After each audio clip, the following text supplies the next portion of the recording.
ज्यांना मी सरस केली, ज्यांना मी शक्ती दिली, ज्यांना मी अधिकार दिला, ज्यांचा मी सन्मान केला, त्यांच्याकडून मला काही नको. तर या लोकांच्यासाठी तरी आम्ही सांगतो तो कार्यक्रम राबवला पाहिजे, पण ते घडलं नाही. आज लोक त्यांच्यावर नाराज आहेत. त्यांनी आम्हा लोकांचा शब्द पाळला नाही, हा लोकांना आवडलं नाही. आम्हा लोकांची साथ सोडली, भलत्याच्या वरून गेले, मंत्रिमंडळामध्ये बसले, हे लोकांना आवडलं नाही. आता हे लोक सांगत असतात, खोटं सांगतात लोकांना. काय सांगतात? आमच्या आणि पवारसाहेबांचे संबंध अतिशय गोड आहे.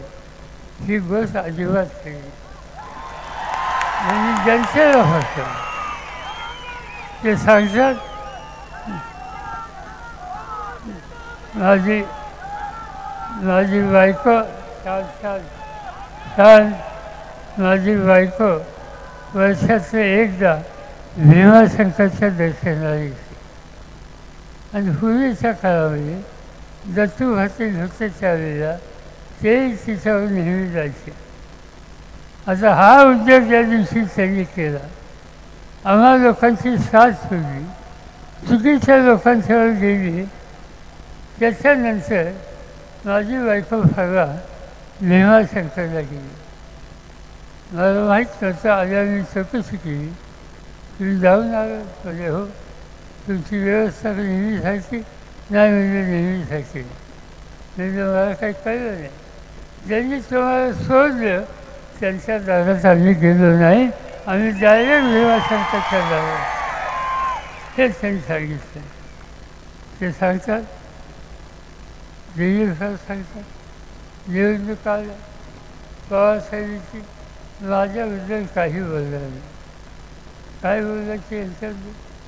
त्यांनी बोलायला काय ठेवलं? काहीच ठेवले नाही.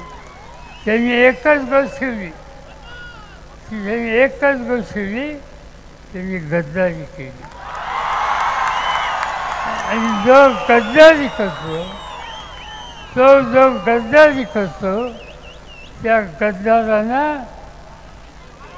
शिक्षा द्यायची असते.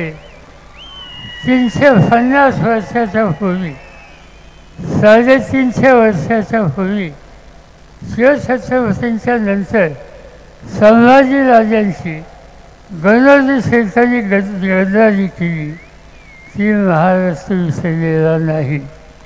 गणोजीला आता सुट्टी नाही. ज्यांनी गद्दारी केली त्यांना आता सुट्टी नाही.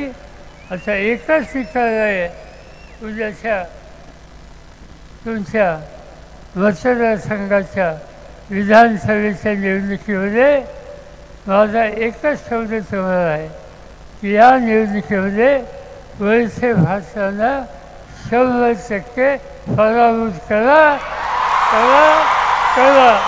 तेच सांगतो आणि आपल्या सगळ्यांची रजा घेतो.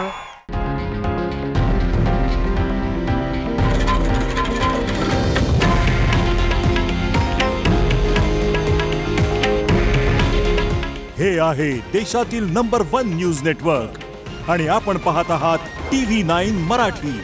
काळजी तुमची, हित महाराष्ट्राचं.